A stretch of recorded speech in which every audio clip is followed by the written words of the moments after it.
It's time for MacBreak Weekly. Rene, Ritchie, Andy, Ihnatko, and Alex Lindsay are all here to talk about the latest rumors. A new pink iPhone, perhaps. What's happening with Apple TV, and some new numbers, very encouraging numbers for Apple Music. It's all coming up next. MacBreak Weekly. Netcasts you love. From people you trust. This is Twit. Bandwidth for MacBreak Weekly is provided by CacheFly at CACHEFLY.com. This is MacBreak Weekly, episode 468, recorded Tuesday, August 18th, 2015. Salmon is the new pink. MacBreak Weekly is brought to you by Audible.com. To download the free audiobook of your choice, go to audible.com/MacBreak. And by Justworks.com. Justworks helps businesses take care of their benefits, payroll, and HR with intuitive software. Visit Justworks.com and enter offer code MacBreak to receive 15% off your first year of services. And by Lynda.com, the online learning platform with over 3,000 on-demand video courses to help you strengthen your business, technology, and creative skills. For a free 10-day trial, visit lynda.com/MacBreak. That's LYNDA.com/MacBreak. It's time for MacBreak Weekly, the show where we cover the latest Apple news.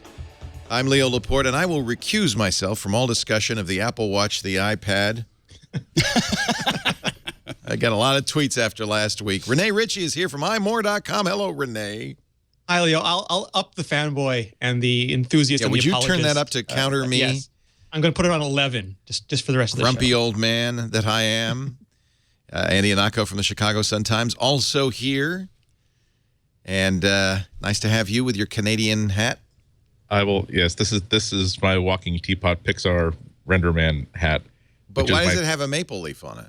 Because it's from like the RenderMan conference from like 2011, which if I take the head off, it's kind of cool. Yeah, it is the coolest hat that I own, and unfortunately, it's so cool that I'm now at the point where I kind of have to like stop wearing it so much because I want it to continue to look so nice that I could continue to wear it outside. You need to frame it.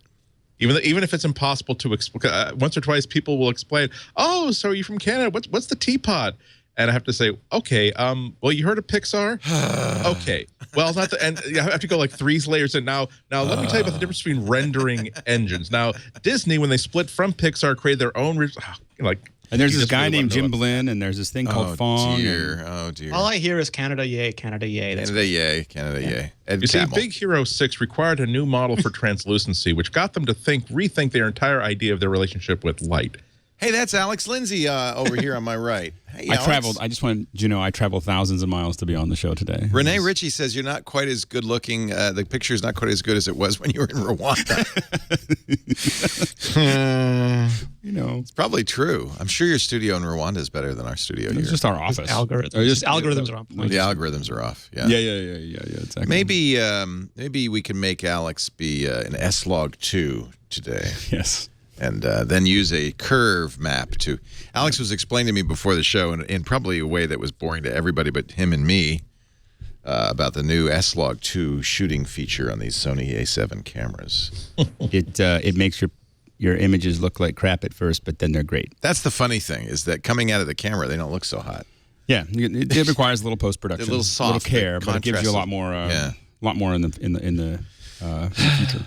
Does that become a problem with clients where you have to make sure I'm not going to show anything to anybody because no matter how many times I explain to them that no, I didn't screw up the shoot, this is just raw footage. Well, the key is generally that you don't want to show the client something beautiful on set because then if anything goes wrong later, you actually want to show them something like, well, this is just a rough proxy.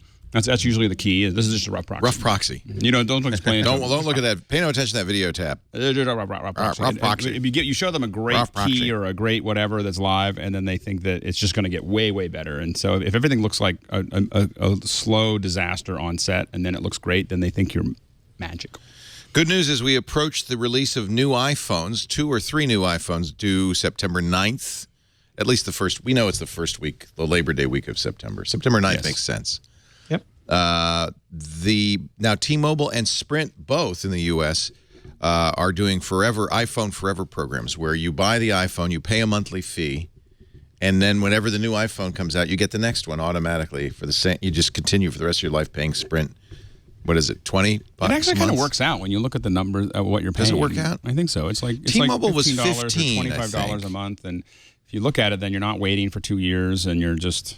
I mean, Sprint might be better, but of course you'd have to. If you don't want to actually use your phone, Sprint is great. So actually, but no, Sprint's $15 a month. T-Mobile's $15 a month. So yeah, you're right. Over a 2-year period, that's $720. That's about right. Did I do the math right? No. It's about what's 15 times 24? That would go $500. Yeah. That would be 12 times 30, so $360. It's cheap. $600. cheap. Sorry. It's less than buying it. I guess that shows the resale value of the iPhone's pretty darn good. Right. AT&T charges and they're making money off your plan. Yeah, and that's good. And because it's, of course, the third and fourth carrier, not the first and second carrier, they can do that. Verizon's charging $27 a month, and you upgrade only when you pay off the full price of the phone. So basically, there's no deal there. And AT&T is $32.50 a month, and you can upgrade every year. I mean, they're all in range. It's a little cheaper on T-Mobile and Sprint. I think that it does seem like they're kind of figuring this out on how to keep you tied in. Yeah, Sprint's the cheapest right now, given the $60 unlimited everything plan, plus $15 a month. You're talking $75 a month for your total thing. That's a pretty good deal. But the downside is that you don't get to remember that 2 years later you can still resell that phone and get $200 or $300 back. If you want to do the work. Point. And also, how much you go to work is it? Gazelle? How much work is that? Right. Yeah. And also, I kind of like the idea of someone being forced to actually think, okay, is this new phone something that I actually want or need? Will it actually deliver an experience that's going to be worth my while, as opposed to new phone, got to have the new phone. Good, got the new phone. I don't like thinking. This page, by the way, is from Mac Rumors, an article yesterday in Mac Rumors. If you want, they made it very easy for us by giving us a table with a comparison. So if you're watching on video and you want to see where that is. Thank you, Arnold Kim. Yeah, Arnold's great. Did a nice job on that. I think, you know why it's great? Because it's almost impossible to figure this stuff out just by reading the web pages or the press releases. You don't know what the cost of anything is. I like unlimited data, I have to say. But I also like T-Mobile because of the international. So if you travel or you call Rene a lot, because T-Mobile also has unlimited free calls to Mexico and Canada. I was making phone calls and texting and using the web. It's awesome, isn't it? In Istanbul. It's free. And in Uganda. And it works. Not calls are 20 cents a minute on T-Mobile, but the international plan, but it's data free. and texting Otherwise, is free. It's $3 a minute. I know. And so it's the T-Mobile is key if you're traveling overseas a lot. And then you can go get that, and we've talked about it several times. There's a T-Mobile pay-as-you-go plan that's $30 a month. You only get 100 minutes of phone, but you get unlimited text and data. Right. 100 minutes of phone. You know what? I doubt I use that in a month. There was a great tweet from Matthew Panzerino from TechCrunch, though, who was saying like how radically the phone industry has changed over the course of life of the iPhone. Before, you basically got nothing from them, and now they're trying to bend over backwards to make sure you get the next iPhone. It's a ridiculous reversal of their previous role. Is that? Can you credit Apple with that? Is you credit the iPhone with that, or competition among the mobile industry with that? I think it's competition. I think that anybody who has, if it's been a while since you made an adjustment to your rate plan, if you walk into like the corporate phone store that you're getting your service from, and say, "Here is what my plan is right now.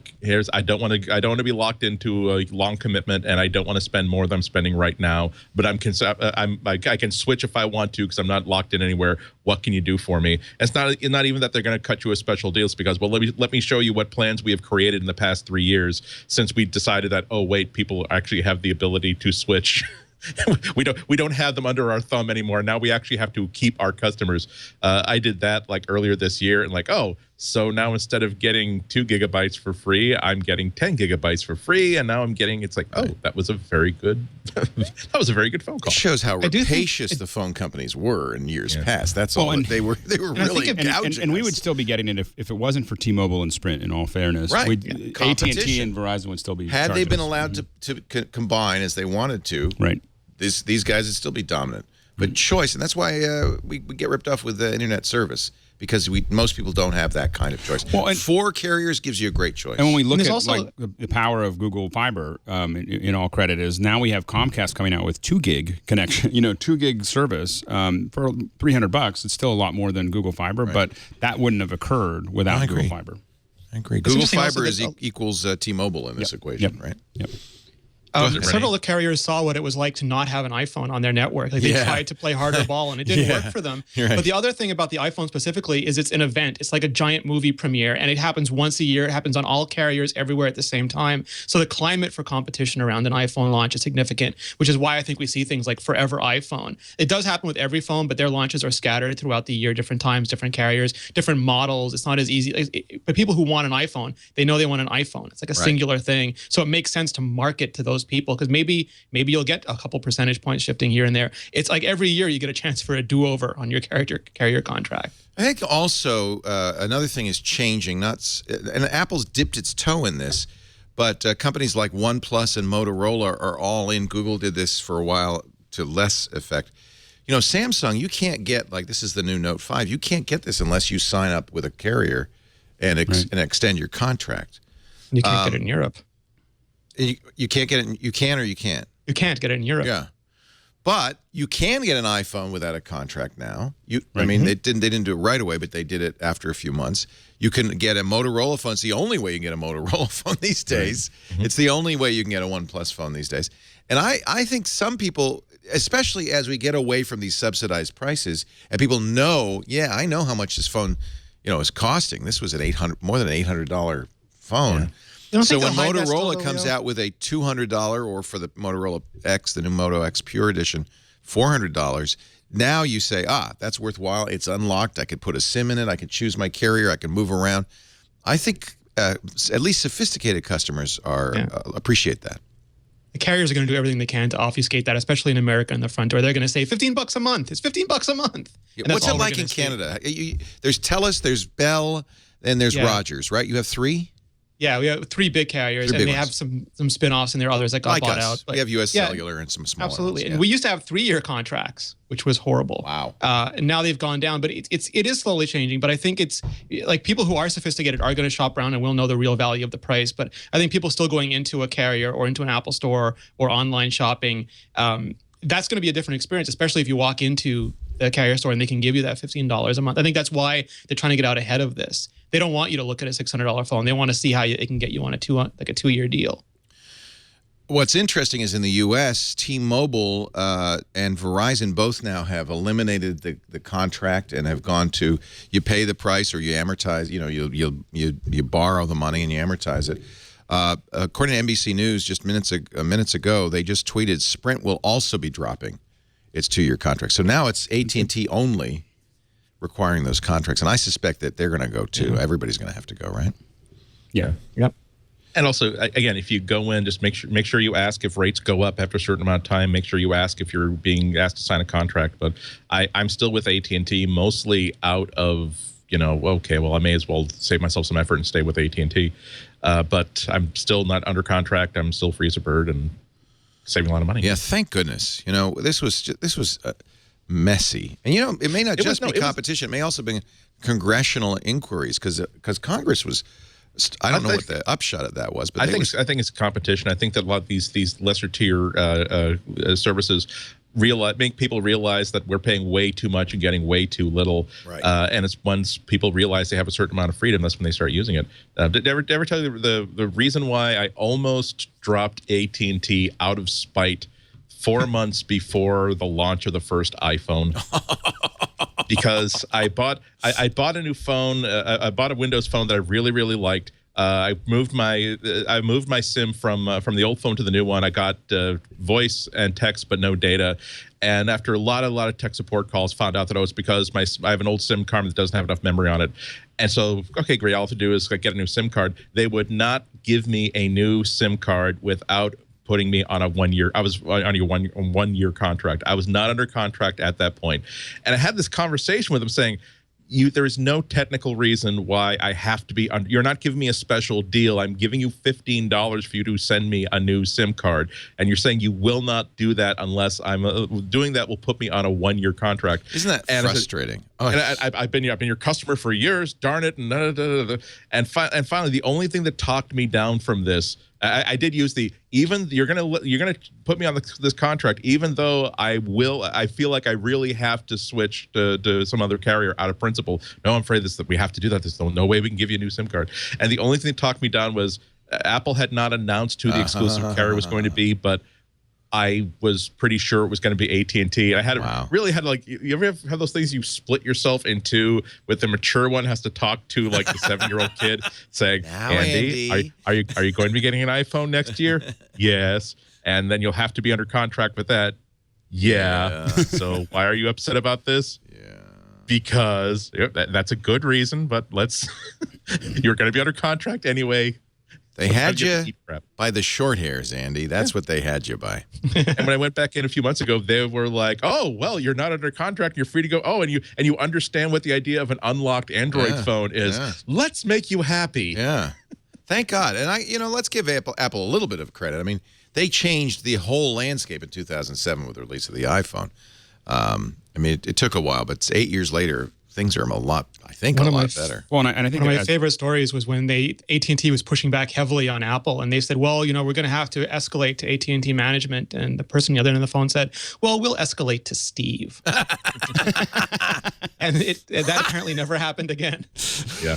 Well, and I think on not only are they competing with the cell companies are competing with each other, they're also competing with Apple and with Android to some degree because Apple, they're slowly, this whole like Wi-Fi calling over FaceTime and all this other stuff just slowly keeps on getting tighter and tighter and tighter to when I'm in Rwanda or when I am constantly making phone calls on, FaceTime and Viber and, other things like that because, it actually sounds better than the other solutions. And so over Wi-Fi or whatever. And so it saves, obviously thousands of dollars. And so I think that they're competing with a lot of different things that all came from these smartphones. Let's take a break. We're going to come back, talk more. Lots more to talk about. Alex Lindsay's here. It's nice to have you in studio. It's good to be here. Appreciate that. Not even jet lagged. I hate that. Rene Ritchie from imore.com, Andy Ihnatko from the Chicago Sun-Times. We're talking about Apple. And if you are in the chat room, we appreciate your feedback. I've been actually stealing jokes and material from the chat room all day without any credit.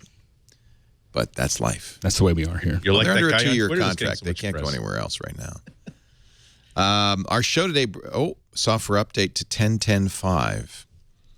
We'll talk about that, and also an iOS update, 8.4.1, in just a little bit. But first, let's talk about Audible.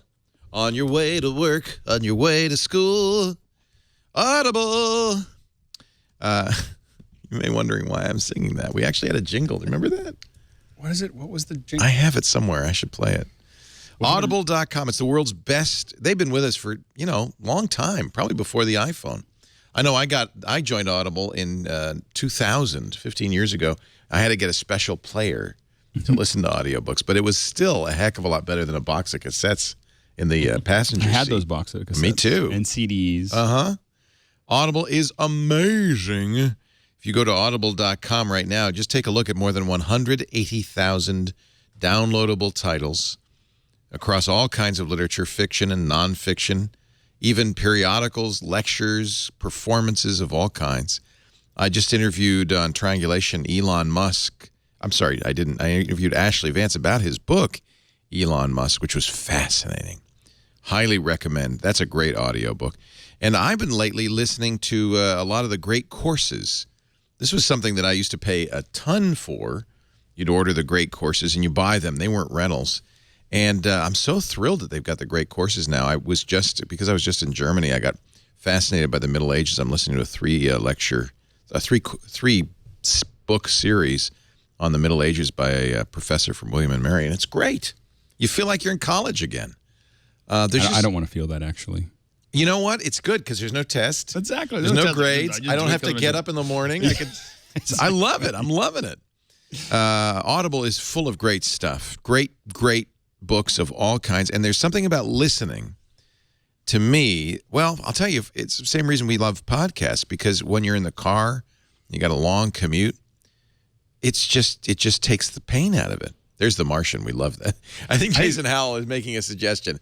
Please watch read The Martian before you see the movie. I've added it to my, I've bought it. Isn't it great? It's in my list. I haven't started it yet, but I'm going to. Oh, you haven't listened? I've made the next step.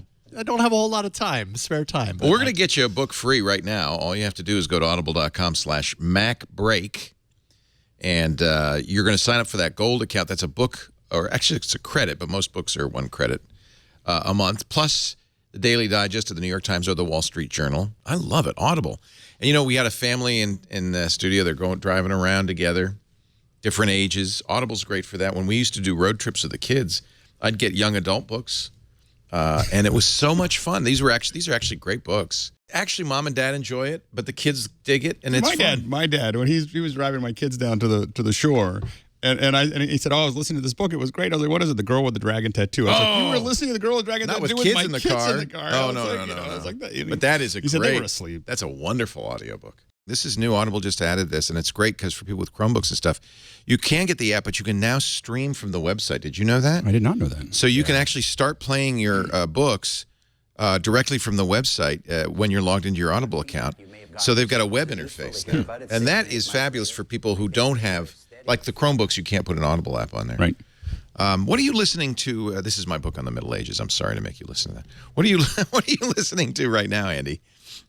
Actually, I just started a book by David McCullough. I love him. You're already starting pretty good. Yeah. It's called The Greater Journey: Americans in Paris. I've read that. It's wonderful. Yeah, it's all about the 1800s phenomenon of Americans essentially getting their last few years of self-education or formal education in Paris, about how, like Samuel F.B. Morse arrived in Paris to study art, but because of the culture he witnessed there, because of the science he discovered there, he left Paris as an engineer and went on to invent the telegraph. You have people like all these little stories that go for like decades throughout, and talks about the cultural and basically the development influence that Paris had on all these people. The biggest storyline is Augustus St. Gaudens, who was the famous Beaux-Arts sculptor, and how he basically became like the preeminent American sculptor, doing all these monumental works in New York City and elsewhere, based basically on not just the techniques he learned in Paris, but basically how this experience changed him, all the way to having adulterous relationships that he regretted. So there's a lot to digest here. It goes through the Franco-Prussian War and how that turned that city on its ear. Other Americans coming and going, abolitionists who were sort of not really interested but not involved until their time in Paris. It really makes you think about these not moments in history, but places in history, that if you were born at the right time at the right place and had the right opportunity, you could go into this place and become the person you were destined to be. Whereas if Paris had not existed in this form, you get the impression that a lot of American cultural history and even scientific history would have been very, very different. And it's David McCullough, so he writes like a charm. I wish I guess he narrates the abridged one. I wish he would narrate the longer one. Edward Herman, though, doesn't he? Yeah, Edward Herman really good. Is the longer one. Yeah. Yeah. And him. You'd recognize him. He's a great character actor. Yeah. With a beautiful voice. Yeah. That's another cool thing about Audible, that oftentimes there will be an abridged and an unabridged version. Because for me, the more David McCullough you can get, the more you can get. That's the better. Actually, yeah, but Herman also does the abridged. So yeah, but maybe you want to sort of, you don't want a month-long commitment. You just want something for a good car trip. Edward Herman is always the patrician, the New England patrician. He played Roosevelt, I think, in a movie, and he's great, but he reads it so beautifully. Couple of tips. If you have an Echo, an Amazon Echo, you can say, Echo, read my book. And it'll pick up where you left off. Or you can say any book in your library by name, but you can also just say, read my book, and whatever you're listening to last, it'll pick it up.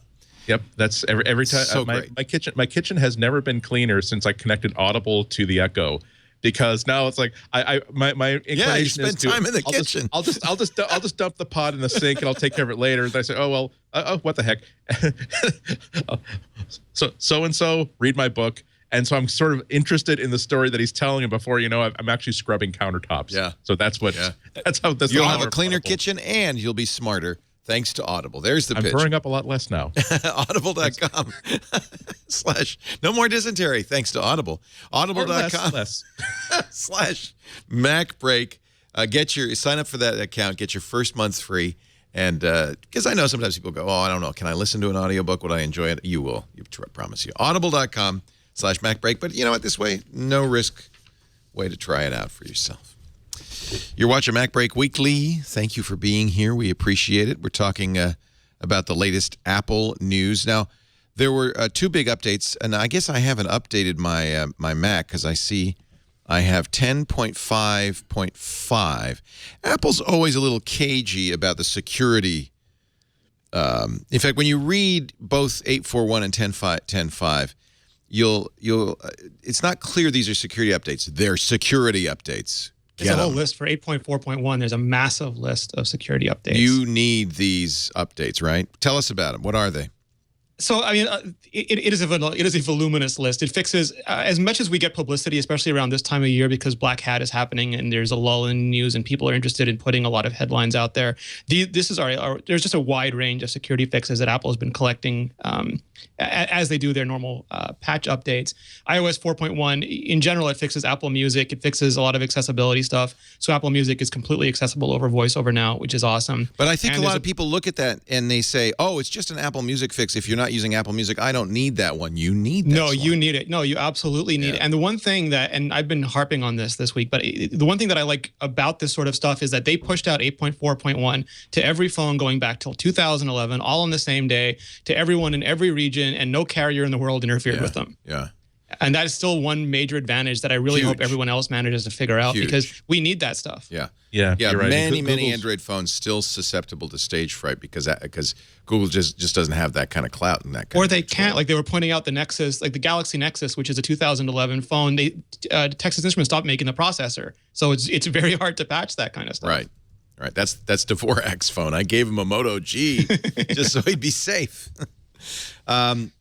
Where do you find out about the security updates? It's kind of, I mean, you can click that link, but they're fairly cagey about what it fixes. It's on the support. There should be a link. Like if you see the security website, I'll pull out the link for you. But there's a whole list, and it's just voluminous. You should see 8.4.1 in there, and if you click on that, it'll give you the full list of security patches. So this is really not something to ignore.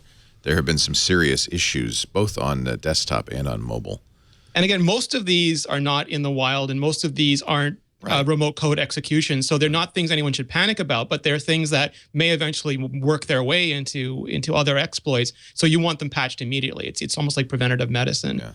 And the really good thing is that Apple and Google both are, because we sort of get caught up in the patch hype. Like, when is it going to patch? When is it going to? Patches take a while because you have to test and make sure they don't break anything else. So what these companies are doing that's so great is they're doing things like malware definition updates, revoking certificates, and doing a lot of things like Apple is doing the system integrity protection, which is going to make sure that if something does escalate to root, it can't do the kind of damage that it used to be able to do. And all those things, when the patches come, it's great, but until the patches come, they give us better protection than we might otherwise have. This Safari patch is very important. It's a cross-site scripting vulnerability that you really want to make sure you get that patch. This is for iOS 8.4.1. Look at all these WebKit patches. These are important. Do not ignore them.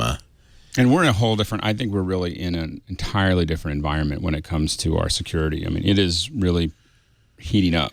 It is, isn't it? And I think that we do have to. I don't know if it's cause for panic. Not panic, but it just vigilance. Vigilance. You know, I think that there's, this is really becoming, I think that the average citizen's in the crossfire of a lot of, and I think that in a lot of ways this was created by our own government, Maybe. doing surveillance and counterterrorism and so on and so forth, that some of the techniques I think are opening that up, and other governments, China, Russia. So I think the governments, unfortunately, their cyber war that's going on between them is starting to affect all of us, and so we just have to be a lot more aware. Bunch of updates to Yosemite 10.10.5, which came out on the 13th, a few days ago.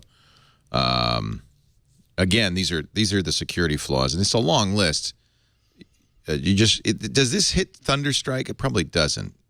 Thunderstrike is a Mac vulnerability. Well, I'm talking about 10.10.5 now. Oh, 10.10.5. Yeah. So 10.10.5, as far as I know, they did a lot to sort of prevent it as much as possible, and this should fix that as well. It came out just before the show, so I didn't look at it yet. Yeah, a lot of updates here. Holy cow. So. Yeah, and the thing is, to Alex's point, I mean, we're getting almost a privilege escalation vulnerability report a day now in headlines, and we're getting some that are absolutely true, but they won't affect most people, and some made CNBC and MSNBC last week, which detailed things that were patched weeks ago. Yeah. And were no longer a threat to anybody, but they had, your iOS device can be hacked and all your data stolen as a headline, and that. Some people think that's good because it keeps companies on their toes, but it starts to desensitize. Like, it desensitizes our readers to the point where they're like, can you wake me up when it's something I really have to care about? And if there is, like, if someone finds an exploit in x86 and it affects every computer in the world, we've used up all our wolf cries and all our skies are falling. So, well, I wish it would be more responsive. It's really simple. Turn on automatic updates, and when you see an update, do it. But I don't turn on automatic updates because it does things, but I definitely update it when it's convenient for me the same day I get it. Download cracked apps. I would do it with iOS. I would definitely not do it on macOS because the number of times in the past 5 years that something I really rely on broke because of a seemingly inconsequential software update are too good to. That's happened on iOS. Remember the update that disabled the fingerprint reader on the iPhone? But that's not the same thing. It's like for me. Something bad that happens to my phone is usually at worst an inconvenience. If something bad happens to my working Mac, that means that I'm not making money today. And there are days where I really need to be making money.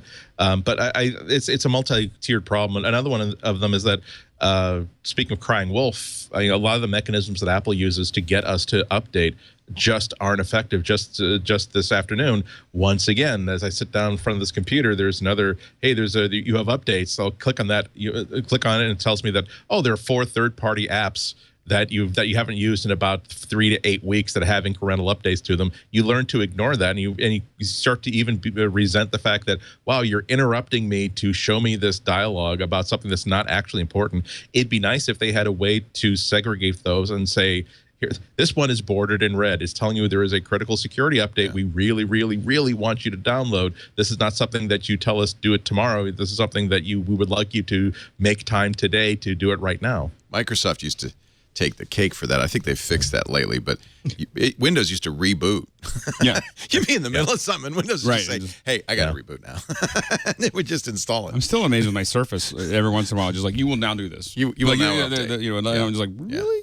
So, but I think in general, unless you're Alex or Andy, it's certainly prudent to wait a day or two to make sure there's no big showstopper like a fingerprint reader not working. But that they fixed almost instantly, and the word went out right away. And again, I just wait 24, 48 hours. And that's all. I just want to see if anybody, because people complain pretty quickly. That's the great thing about the internets. It is true though that not on these updates so much, but there are 0 days. Actually, I think there were 0 days on Thunderstrike, but I might be wrong on that. There are 0 days, which means that people are, as soon as we learn of the exploit, people are already taking advantage of it, in 0 minutes. And those are the ones where really the updating soon is important. Yeah, especially when you update your GitHub site before you tell the company about it. Well, lately, the real thing that's an issue is spear phishing attacks, targeted attacks.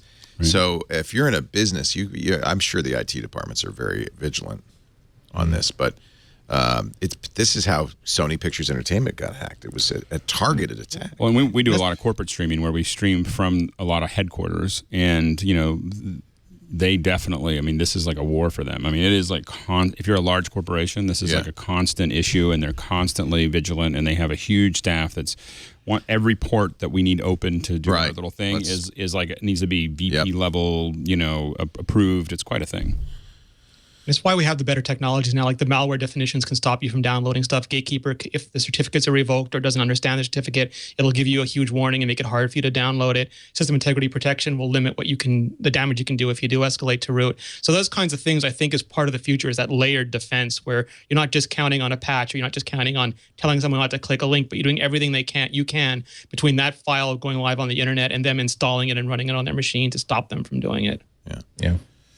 it seems like we're also, unfortunately, away from the time a couple of years ago when we could say, okay, yes, technically there's this vulnerability, but these circumstances under which someone could actually make this attack effective are so rare that it's not going to be distributed far. You probably don't have to worry about it. Be aware of it, but don't worry about it.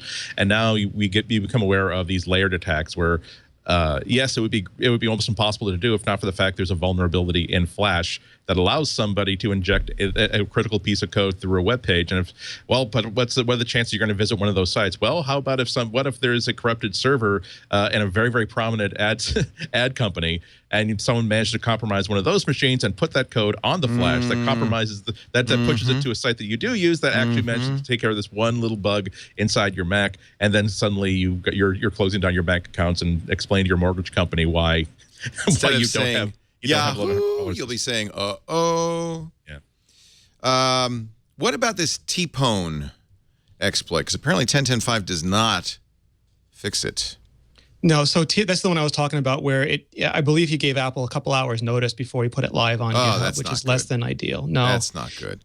And so what this is it's also a privilege escalation attack, which means that to use a really bad analogy, they can't break into your house, but if they manage to get into your house, they can then open up your safe. So it has to somehow get on your machines. It has to be either downloaded or someone has to go and install it if they want to do something to you. And the basic, it's already fixed in Yosemite. It looks like not Yosemite, in El Capitan. It looks like the changes Apple made as part of El Capitan stopped this from working. But if you're on Maverick's 10.9.5 to Yosemite 10.10.5, it is vulnerable. He provides a fix on his site. You need to be fairly sophisticated to use it. Well, and I'd be very careful about applying a third-party fix to. Absolutely, and it's not a signed fix, so you have to jump through hoops to apply it. Apple is aware of it now, and they're working on fixing it, so that should make its way into the next update cycle. But in the meantime, it's the same thing. It's not in the wild yet, as far as we know, but still be safe. If you think that you might be targeted, don't download cracked apps. Don't hit phishing links. So Apple's doing something called software integrity system integrity in El Capitan. And in your article, you say that's probably what's blocking T-Pone and El Capitan. Well, no. So the system integrity protection, that was misreported somewhere, but that doesn't have anything to do with it. Okay. What system integrity protection does is it doesn't stop something from getting root privileges, but what it does is mitigates the damage that it can do once it is root. So the problem with the Unix systems traditionally is that once you get root access, it was basically game over. Yeah. You were just a super user. So is this that rootless thing they were talking about? Yes. Yeah, system integrity protection is the incredibly new Microsoftian name for rootless. Rootless is good, although it doesn't really inspire confidence, whereas system integrity protection does. It's also not a polite word in some Commonwealth countries. Oh, my goodness. I always forget root means something else entirely in Australia. Roots Athletics in Canada was always very popular with Australian tourists. Yeah, the Australians love it, yeah. Shall we discuss the discount women's fashion stores in New England called Frugal Fannies? It actually exists. But the thing with system integrity protection and things like with application transport security is designed to, if something bad happens, just stop them from doing as much damage as they might otherwise be able to do.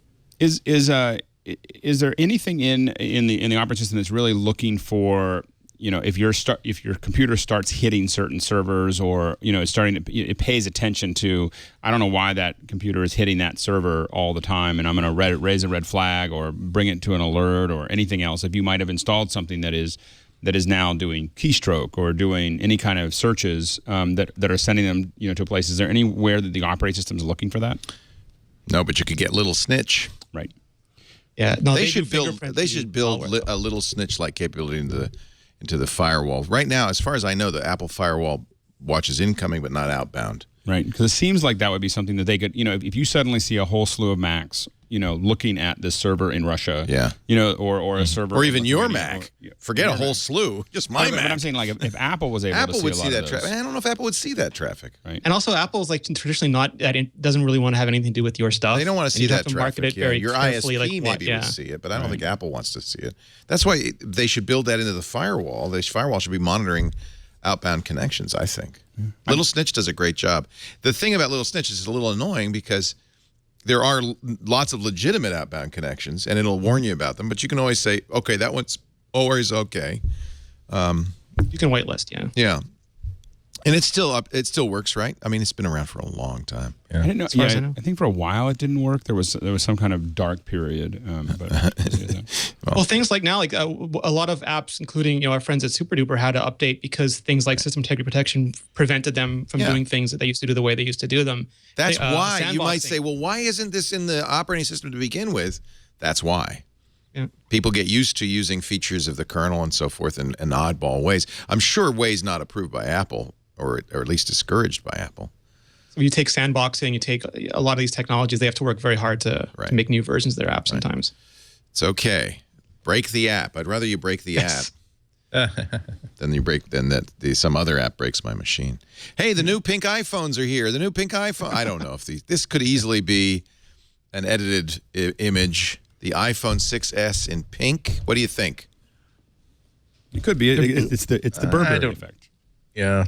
I don't know if they want to get into colors that are so specifically associated with gender identity. Not that people would not want to have a free choice of whatever. But where would you put it in Target? Yeah, well, anywhere now because everyone's free to get it. You know, pink was associated with boys 100 years ago. I just found this out. Pink used to, and who's wearing a salmon shirt? Yeah, I think that phone would look quite nice in my pocket. That's the difference between pink and salmon. I think that salmon would be less. It would still be pink, but it would be less controversial. I can't believe that we're saying that a pink phone would be controversial. The 5C was salmon, Andy. But I can't say that. I don't want a phone that's named after a fish. I would love to see an oral history of the colors, developing the colors for the 5C line, because none of those colors are colors I'd ever seen before in life or in the Pantone book. And you Johnny have and to the know color that, expert. And any other company that would say, well, how about red? People like red. But let's rethink red for a moment. What does red mean to us, and how does that interact with the flow between the technology and the person? Like, unapologetically red. Like Web 9864 is reminding us that film girl Christina Warren was desperate for a pink Apple Watch band and finally got hers and paid 250 smackers for it. And the modern buckle, it just started shipping. Yeah. All I can say is I don't want my 6-year-old daughter to see this because she would demand that. I think Abby would want it too. Yeah. What color? I can't remember what color. She had a 5C. I think it was a bright color. So just as a reminder, the iPhone 5S debuted the quote-unquote Kardashian phone, which was the champagne gold iPhone. And before it came out, everyone was like, there's no way anyone... And then it came out and people were so upset they couldn't get one. I love the gold. I got the gold MacBook. I love it. It's amazing, but people, we overestimate and underestimate people at the same time because the S models are traditionally not as big a design change, but it turns out that if you just do a superficial change, like introduce a new color, suddenly people are desperate for them. So it's proven to be a very smart strategy. Frankly, because I don't feel like there's any killer, I think we talked about this last week, there's any killer feature in a new generation. It's going to be faster, it's going to have Force Touch, which I don't consider a killer feature. Maybe a better camera. People didn't care about Touch ID or the better camera in the 5S, Leo. They wanted color. Gold. It's gold. I think they'd be smart to do this. I have a phone that nobody else has. They know I have the latest, newest phone. That's, you know what? Don't deprecate that. That's a big part of it, right? You want. Absolutely. That's why you buy a new when it's the new hardware because hey, see, I have the new phone. Yeah. Well, also, I mean, Apple users have a different thing where they don't allow a whole lot of different individuality with these designs. So if you have an iPhone, you know that you have one of the three that everybody has of this model. And then the case designs don't change typically that much from year to year. There's never been a revolutionary... I think they've only done maybe 2 revolutionary case designs in the entire history. So when they do something like there has never been a candy apple red body color iPhone before, that becomes immensely interesting. Wait a minute, didn't I order a pink phone for you last week? Yeah, I completely forgot about that. You know what? I need to call you and get your shipping address so that I can have that sent out to you. Okay. I think I might have forgotten the colors. I can't. Is it in my shopping? Is it in my shopping? Pink with a red accent, I think. Pink with red. Oh, see, they emptied my shopping cart, so pink with red accent. That's what you want. Yep. Okay. I think it was pink with red accent colors, and I think the front was. I think I actually picked black for the contrast. Yes, that sounds right. Yes, I gave Dvorak my Moto G. I felt sorry for the poor guy. He was using a Nexus, a Galaxy Nexus, which is a fine phone but old. Yeah. So pink. You mean raspberry? Yeah, I think they didn't have pink available. And then a gold accent, you said? No. Red. Red accent. Wait, is that an actual pink accent? Like lower, metallic violet. Oh, there's pink. Last one. Metallic. Oh, that's really nice. That is a handsome phone. That's it. I'm serious. That's a really cool phone. All right. And Don Leger's phone. And I was gonna write. I think I wrote with love. Or hugs. With a hugs from Leo. That's right. I couldn't fit with love. Hugs from Leo. Okay. I just need your address. That's all. Put it in the chat. I'll give you. I'll give you Skype chat or whatever. Yeah, no, if you're in the Google Doc, you could put it there. Yeah. I'm in the Google Doc. Yeah. Good. Yeah. This will make a nice companion because just yesterday I ordered a Swedish Army surplus gas mask bag for my iPad. So I'm going to really enjoy taking this phone out of my Army surplus gas mask bag. Swedish Army surplus gas mask bag. It's really I was watching the Mythbusters special for Where's the Lost Ark myths, and of course Adam Savage has to wear the absolute screen correct reproduction of the costume, and that was the first time as a Raiders of the Lost Ark fan since I was 10, 12 years old, I found out that Indy Satchel is actually a World War II surplus gas mask bag. And so that made me think, wow, it's a nice size. It's a nice shape. I wonder if I can find and now I'm looking on eBay and places for gas mask bags. And I find this Swedish bag. It's got a leather bottom to it. It's got these extra pouches, and it looks like something you'd charge $1,000 for if you were really good at taking money from dummies. So one thing that would perhaps get me rushing to the store to buy a new iPhone, as much as I like pink, rose gold, or rose gold, as you might call it, would be a much improved camera. According to Michael Andrew in the Michael Report, significant improvement, 12 megapixels. He says Apple's setting its sight on the amateur DSLR market because you can record video in 4K. But although I can do that on some other phones from the company which shall not be named. But I do think that the 4K video on the iPhone will match 4K video on the Apple TV. That would be interesting, to say the least. Of course, then I have to have a 4K TV.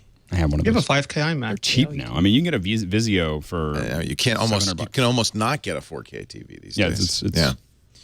All right. So is that credible, that rumor? It's got a big exclusive on it. I think so. I don't know how exclusive it is, but everyone I know who's familiar with it says that it's a hell of a camera that's coming. And given the history of the cameras, it needs to be.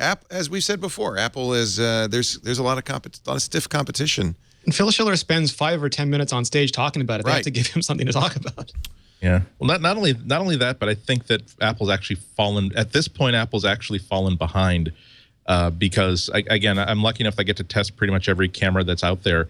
I'm sending you a link. Yesterday's experiment was I decided that I was going to use the Apple Watch camera app as a remote trigger for squirrel pictures. And so that's what the squirrel literally your phone is distant from you, so the squirrel's not scared. So it doesn't get spooked. I'm not hovering over it with the camera. So that's the squirrel 2 inches away from the camera lens. And it's that's nice, actually a great shot.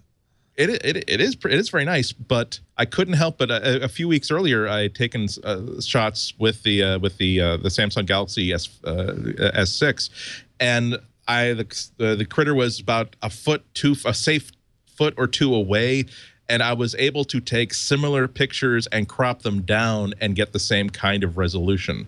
So that kind of shows you the difference between the two technologies, that when you have a really good high megapixel sensor, it doesn't matter where you are, you can crop it down and still get that sort of detail, and you don't have to you don't have to buy a $400 accessory just to get squirrels' faces in your images like that. Yeah, the only thing I saw a lot of people do the comparisons over the weekend with the new cameras, and it's an 11-month-old camera by now. It was really good when it came out, but Apple's been working on it for 11 months, so it should be better than what it was then. Even last year, it was starting to show its age.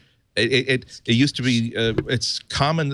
I'm glad that there's common wisdom that more megapixels does not make a better camera. However, there used to be unavoidable trade-offs of having a higher density sensor on a mobile device, that a lot of those have been nicely mitigated by engineering, hardware engineering, and by software. So I'm really excited to see a higher resolution iPhone camera coupled with their image processing, which has always been the best feature of any iPhone camera. Yep. Well, as you said, there's a lot of competition. I just got the Note 5, this S6. Both of those are excellent cameras. In fact, one thing the Note 5 does and the new S6 Plus will do is it streams live to YouTube with a push of a button. In fact, I think I'm streaming right now to YouTube. We want that competition. It just makes everyone better. Yeah. I think that would be something, the kind of thing I could easily see Apple doing, is having that built into its iPhone. I don't know. But where would it stream to? That's the question. FaceTime. Which service? FaceTime, no. We call it Apple Music Video.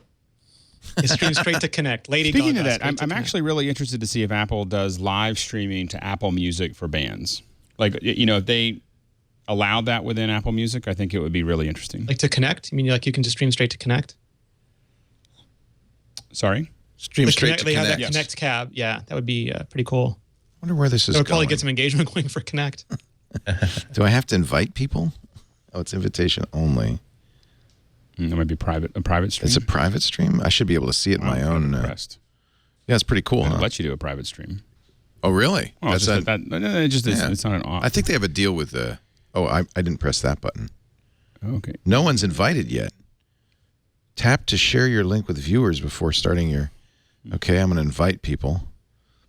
Me. It feels like Periscope is easier. I'll have to set it up. I've never used it, so maybe that's part of the issue. I think that's the thing a lot of people are missing is the Periscope Meerkat of, you it's just so turn it on fast. and you're... Yeah. I mean, with Meerkat, you almost start streaming before you knew you were streaming. Like, it's... Here's a picture I just took of you with the... That's great. The S5. Gorgeous. Note 5, rather. Yeah, I think it's... Yeah, he is gorgeous, isn't he? He's a attractive man. All he needs now is a pink iPhone. And of course, I would hold it everywhere. I'm glad you've come to my office. You realize that most of my students have started their college application process long before now. I can let's zoom in a little bit because that'll give us well, I don't want to do it on your face here. Let's do it on that.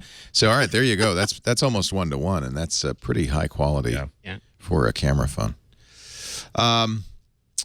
Did it butt hurt you that President Obama, when he put out his summer streaming music list, put it out on Spotify, not Apple Music?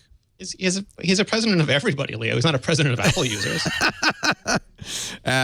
So there is, Dave Hamilton is at the Mac Observer has created an unofficial president's playlist for Apple Music.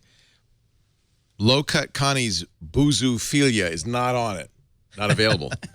But other than that, it's kind of cool. Hamilton is a master mixer. This is called masterly use of social media, is posting the POTUS's playlist on Spotify, and Ain't Too Proud to Beg by the Temptations, the Isley Brothers,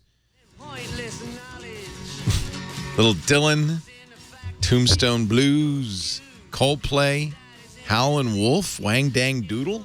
So much better than previous presidents' I don't think playlists. George H.W. Bush really liked Wang Dang Doodle that much. I don't, Probably would ask you what you were referring to, sir. His nickname for the housing secretary? Huh? Yes, Hey, Wang Dang Doodle, get in here. You're doing a heck of a job, You're doing a heck of a job, Wang Dang Doodle. Nappy Roots, Good Day. John Legend, Andre 3000, Green Light. There's a little bit of Pusher Love Girl by Justin Timberlake. Shake It Out, Florence and the Machine. Pretty awesome. The President's Summer Playlist on Spotify. And thanks to Dave Hamilton on Apple Music. Credit to his profession. That's a little reggae. I'm not making any accusations, but I would love to hear the oral history of the assembling of that list. Whether it was, Mr. President, we've assembled 200 potential tracks that have been cleared, where nobody shot anybody. There's no naughty language in here. Yeah. If you could just tick off your 12 favorites of these, or whether it was just, nope, here's my iPhone, here's my playlist, take whatever you want. Wouldn't that be interesting? I'm going to follow this in case, 57,000 followers. It's only 20 songs. That's a little disappointing. But I mean, like, do you really want music advice from the president? Isn't that like sort of getting presidential advice from a musician? Remember when when the Queen got an iPod? People were seeing what was on the Queen's iPod. Yeah. I mean, you know. I like Alex Lindsay's playlist. We've now heard this president sing at least twice, and we know he's good. Yes. You know, so I think his reversion of Amazing Grace would be very nice to have. Well, that and singing Al Green at the testimony. That was good. He only did a line, but that was a heck of a line. Definitive Al Green. Yeah. Let's take a break. We're coming back with more Mac news, including a new Magic Mouse. Crickets. How exciting is that? When was the last time we used that? Magic trackpad. So it's funny because on Twitter we were talking about this, and Dvorak, of course, very famously poo-pooed the mouse when the Mac first came out. Right. He said, "I don't know anybody who wants one of these," and we all mocked him. He said, "I'll go ahead, get it out of your system." That was 1984, folks. And then he said, "By the way, how many mice are there on this table?"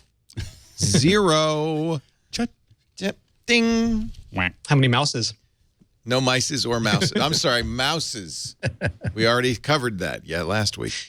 This episode of The MacBreak Weekly Style Guide has ruled. I know. I've failed you. Mouses. Our show today brought to you by Justworks.com. I'm going to speak to the HR department, the business owner here. We have the same situation. When you have a small business, you have a small group. And managing HR, managing your medical is complicated, and you don't get a good deal often because your group is so small. Justworks solves this. Justworks helps businesses take care of their benefits, their payroll, their HR, so you can take care of what you need to, your business. Casper uses Justworks. I like that. Trello does. A lot of startups do. All I can say is we tried to manage our own payroll in the early days. Me too. That cost me it's bad. It cost me $40,000 in fines. Yeah, we screwed it up. Yeah, it's easy. You easy to screw it up. We didn't round something off and put something in. Next thing you know, they come and it's $20,000 that you didn't pay right, and then there's another $20,000 of whatever. You do not want to do your own payroll. We'll do it for you. They'll process your payroll automatically. They'll set up your team's benefits online, and you will save on health care. They'll help you do that too. It's really simple. And we know you're geeks, so you like a nice software interface. And I have to say, Justworks is state of the art. They're one of those the newer guys who get it. A lot of the older payroll companies tried to digitize, tried to get technical, and they did this crap software. Not Justworks. They do it right. And by the way, that $40,000 fine, they do compliance as well. Automatic payroll and compliance. Grow your business, not your busy work. The average setup time for getting Justworks going, 3 minutes.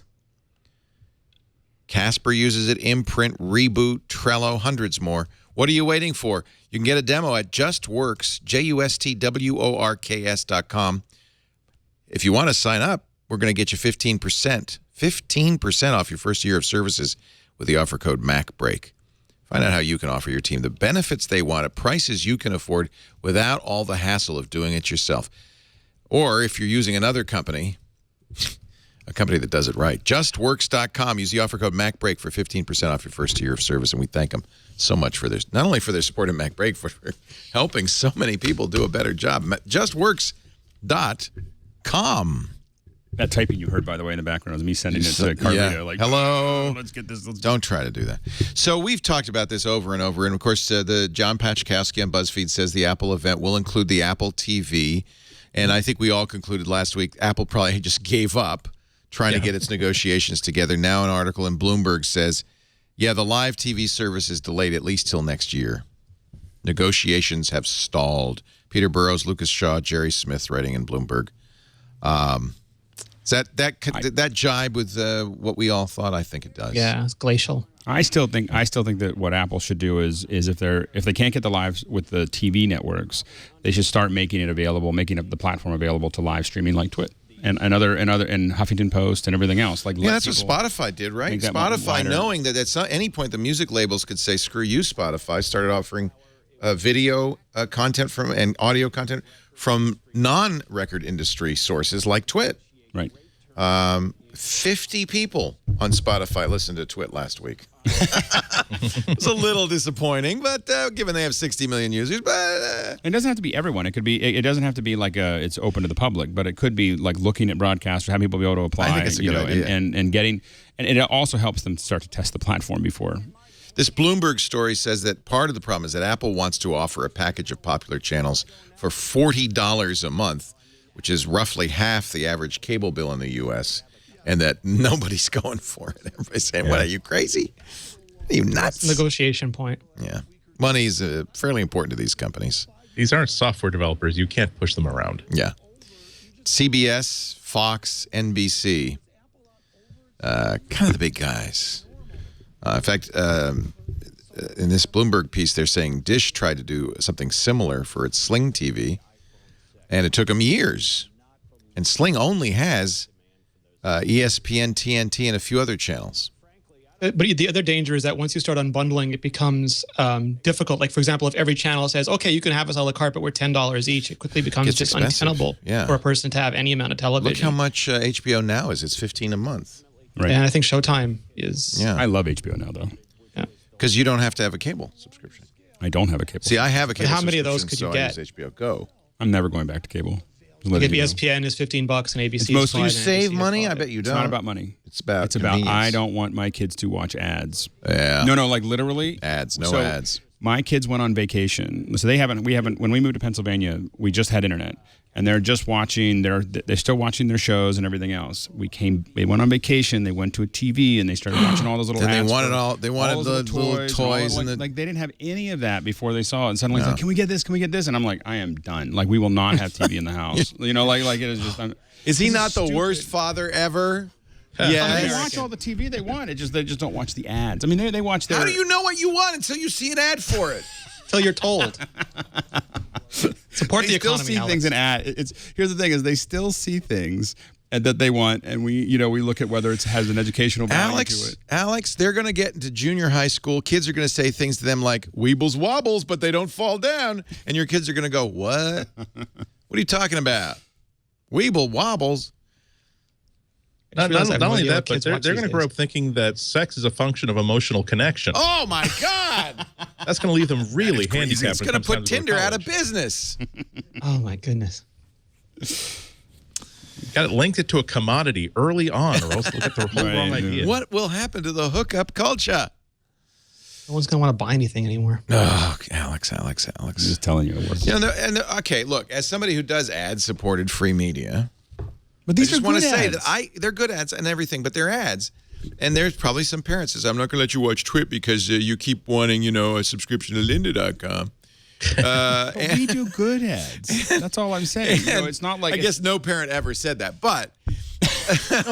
we hope. But I can't do quality content that's high enough. HBO, you get what you pay for, but I can't do anything that's going to get people to pay me money for this crap. Well, the thing is that we can't make anything that good. But there's this and that. If my kids ask for a lynda.com subscription or Audible, I'd like that. Daddy, can we have Justworks do our HR? Yes, exactly. Daddy, because they'd be starting a new company because they'd be watching on lynda.com and Daddy, figuring out how to run I want Excel an audible.com account. Yes, I'd be like, see, I wouldn't mind that. Not mind it at all. Yeah, we try not to have Captain Crunch with Crunchberry ads. That's the whole... Yeah. Although, Quaker Oats, I'm just saying, I'm not completely against it. Call us. Call me, baby. But it does devalue the product, though. I'm sorry. The show that you're producing can be devalued by the wrong kind of advertising. Oh, I agree. I like Project Runway. I like the shows on the Food Network. But whenever I'm watching those two channels, the remote is always at my elbow because I have to mute it as soon as the commercials come on. That's why Project Runway was in the Hallmark store last week, because don't you think that was paid? But that's absolutely. But that's okay. What I'm offended by is you start, especially on these a couple of these basic cable channels. You start off, it's going to be 4 minutes of lawyers with slip and fall commercials and shady financial institutions and rent-to-own operations that really remind you that there are a lot of vultures in this world. They're not people who say, Do you have a need for our product or service? We're willing to sell you our product or service. Let us explain to you the values of our product or service. It's more like, I bet there's a way that we can sell this person a phone and wind up owning this person's house. All we have to do is trick them. We substituted Alex Lindsay's coffee with salt crystals. Let's see. Let's see what happens. Apple is building a self-driving car. It's not a joke. It's real. They even talked to a test track in the Cupertino area. It's called Project Titan, according to the Guardian. It's confirmed, Leo. It's confirmed.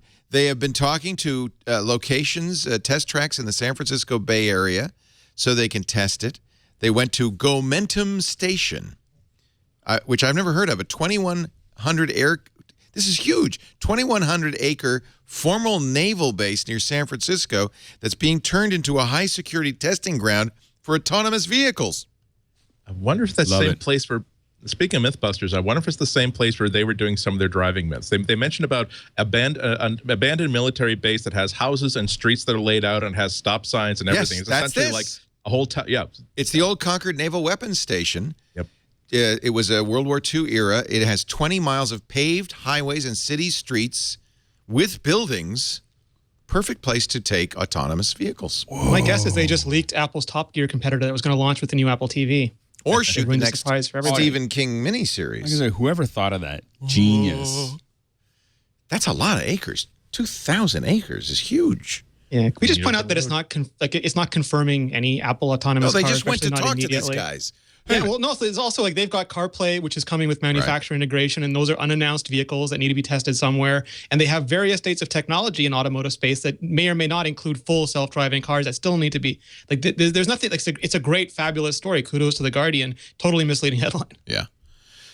We know about all of this background stuff that's been happening. Meetings have been going on and so forth. I wouldn't be surprised if they're investigating it.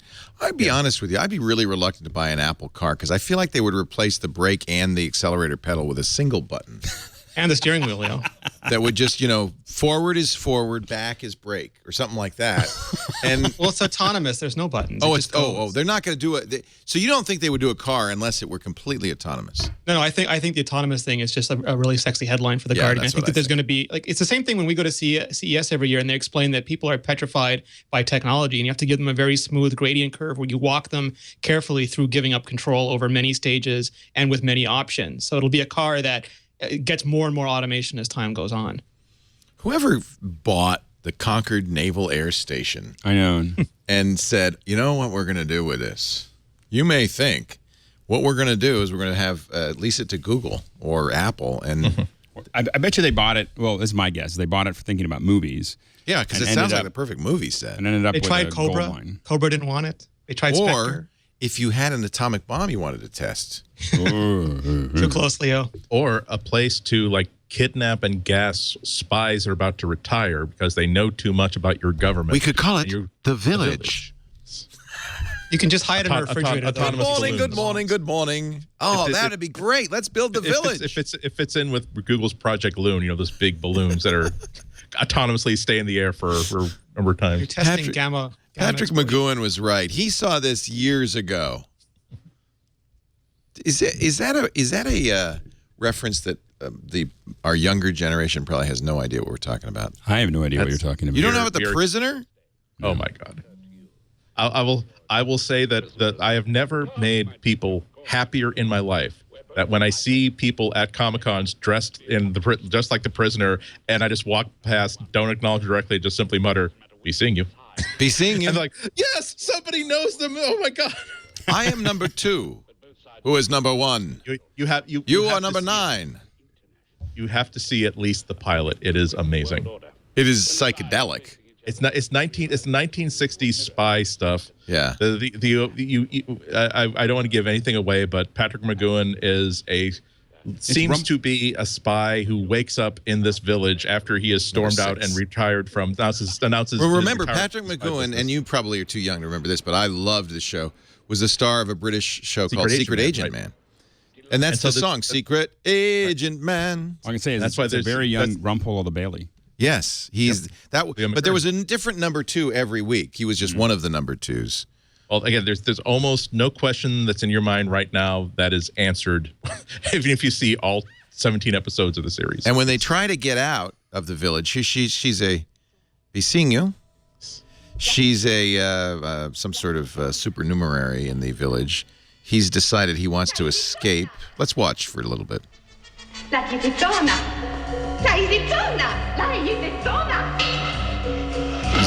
Number 6, he took his number off. He's going to get out of the village. This must be the pilot. I think this is the pilot. Yeah. It's all very nice. Oh no, this isn't it. This is a later episode. This is when he runs for government office. They have elections. They have newspapers. It's a very pleasant place, but you have no idea who's running it or why. You have no idea why he's there. You have no idea what they want out of him. You never know what his name is. He's only referred to. If he tries to get out, which he's doing. Who are you? I am number 2. Who is number 1? You are number 6. He's trying to get out on the boat, but anytime you try to get out, you know what happens. Yeah. This giant ball comes out and pushes you back. Yeah. He's trying to get away from the ball, but he can't. The steering wheel's not working. But yeah. And here comes the giant ball to usher him back. Such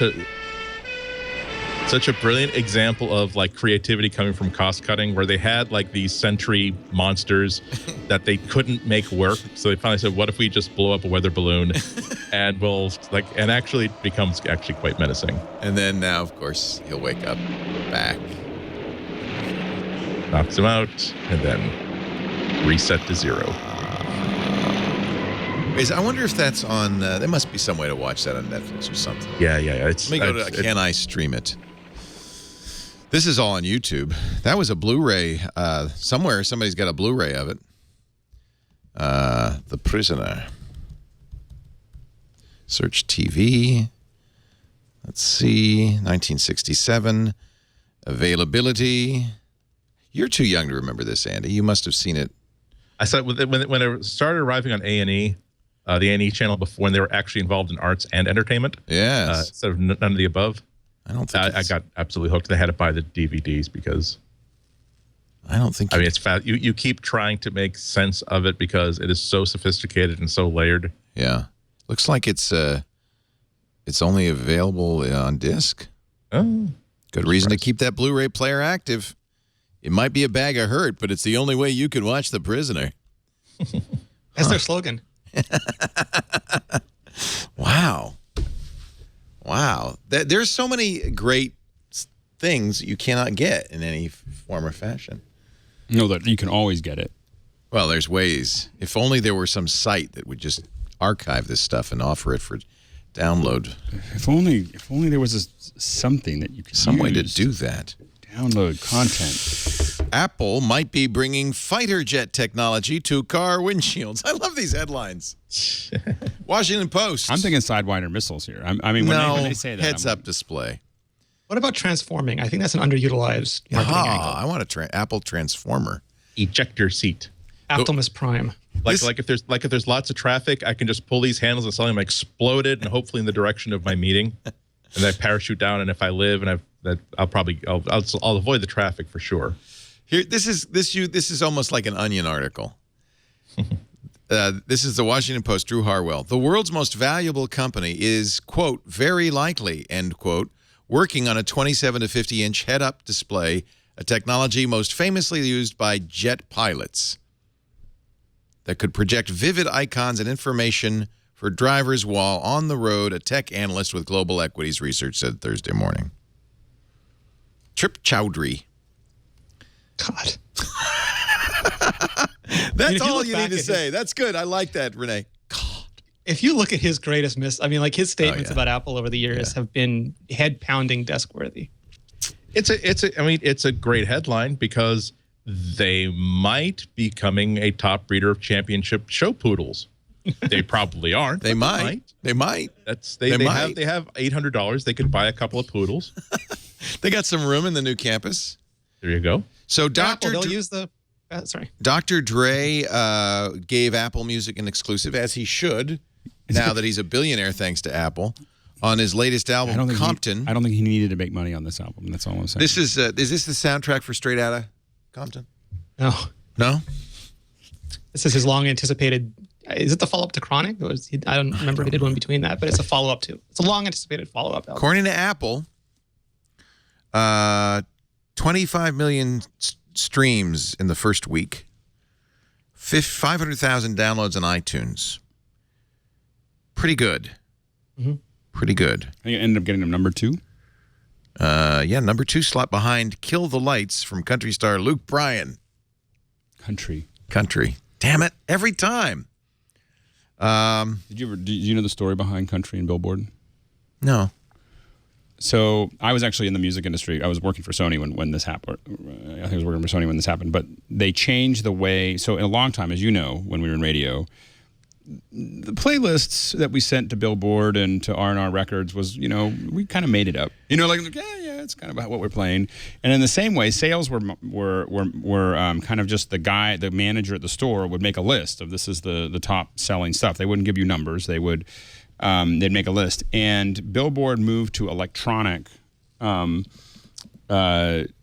They 1 week instead of calling the stores and saying, "Hey, what's selling today?" Yeah, what's your list? That you would literally call it in 1, 2, 3, radio, or you fax radio it. Radio would do that. Stores would do it. Stores, and that's how Billboard. Billboard charts were stores, were sales. Yeah, Billboard was a mixture. It's a mixture between sales and radio play, but they changed the way that they did that to electronic in like 91 or 90 or something, somewhere in that range, and literally out of nowhere, country and heavy metal like Metallica and Garth Brooks and all this stuff suddenly just went right to the top. This is ignored because people listened to it and bought it and liked it. The managers at the store, at Camelot Music and everything else, they liked alternative and they liked pop and they liked whatever, but they didn't listen to this. The people that were actually buying it were, and there's a lot of people that buy country music. People like country. There are a lot of people that like country music and a lot of people that watch NASCAR.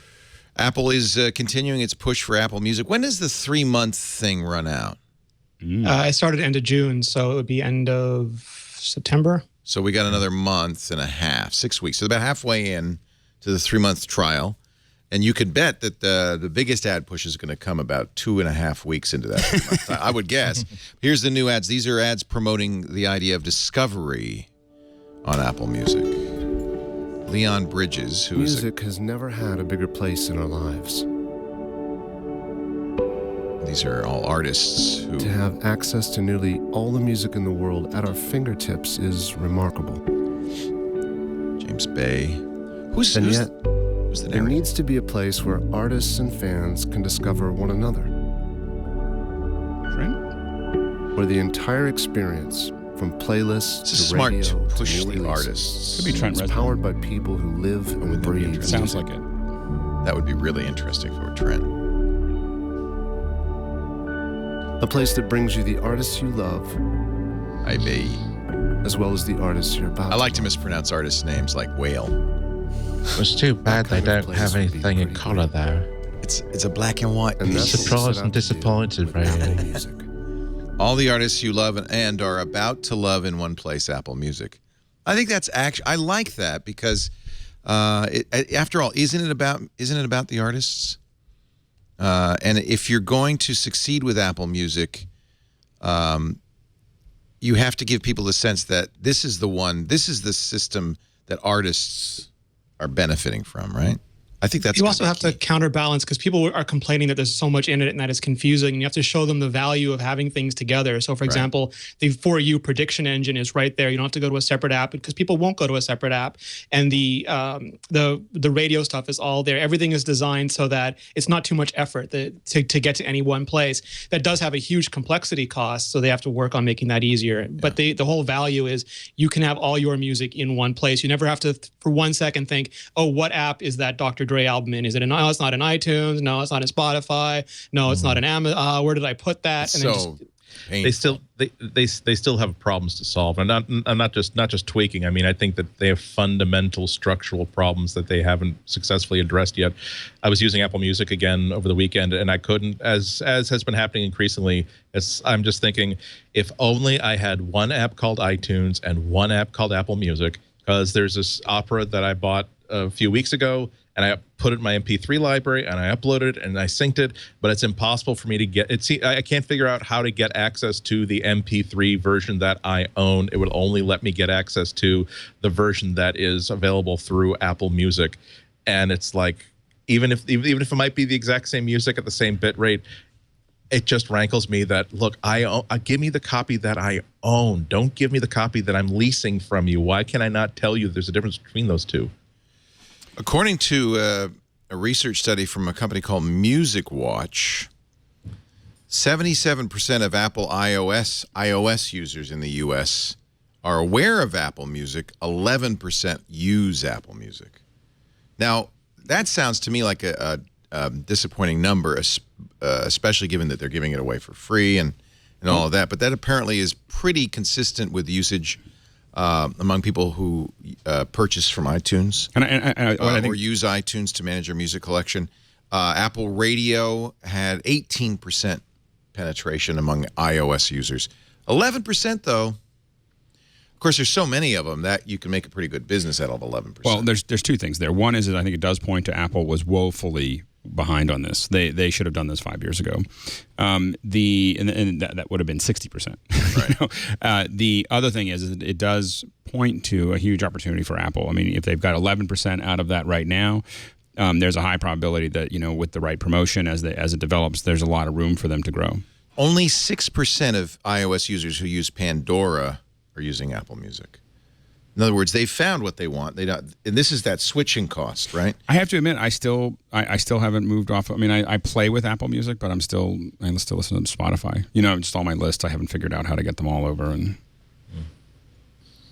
I'd say it's pretty good that remember, the service is only 2 months old, and if they've got 10 million users to begin with, I think that's not a failure. We should look at the number in October, but I think that here's something important. Two-thirds of the current users said they were extremely or very likely to pay after the trial ends. That would be good. That would be a good conversion. 6 million. Yeah. So 6-7 million. On the other hand, 61% report they'd already turned off the auto renewal option. I did that because I just didn't want to accidentally auto renew into it, right? That doesn't mean I won't do it. I just didn't want to accidentally do it. My Music is the most popular feature on Apple Music. Allows you to manage music and create playlists. Not a surprise. That's the reason I like Spotify, is the playlists. Beats One is being used by 30% of Apple Music streamers. 27% are using Connect. That's interesting. Yeah.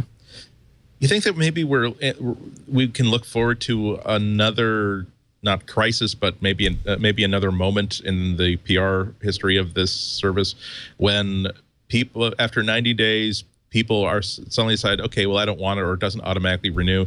And now we see how elegantly this service can say, okay, now let's make sure we know which tracks this person owns already, which ones were imported, and which ones we just simply don't have to give them access to. Will I get back access to everything that I should have access to, even though that now I'm not actually subscribing to anything anymore? I'm sure they planned for this. I'm sure they've got a system they think is going to work, but that's another part of customer satisfaction that has yet to be determined. Yep.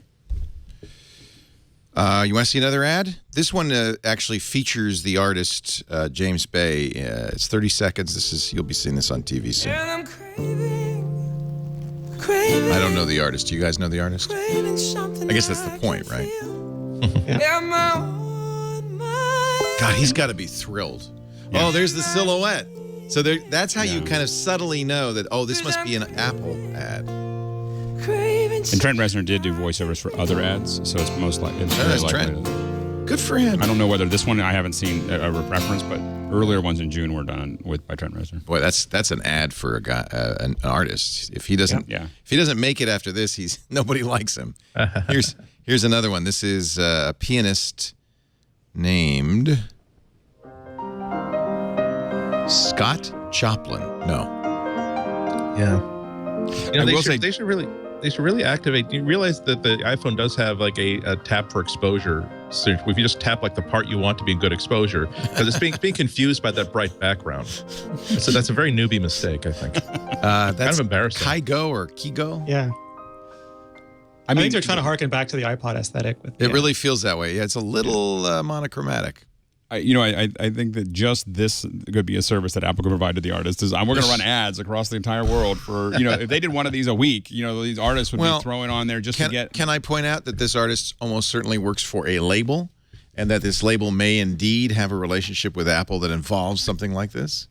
And probably. I'm sure Apple gave them all sorts of, sweeteners. I don't. We'll take 3 artists. You'll pick, and we'll promote them.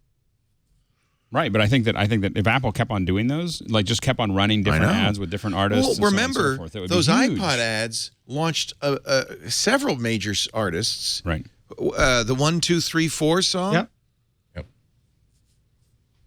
So those things have always been powerful publicity. But, Apple has the money that they could do 2 or 3 of those different ads a week, rolling them through and having them, constantly there, pushing Apple Music, but also really being a huge, because I know that when your apps are included in Apple's recommendations or in their ads, it is. I mean, I've talked to app developers. It's like money from heaven. I mean, it's an incredible impact. Every day it rains, apples from heaven. We're going to take a break.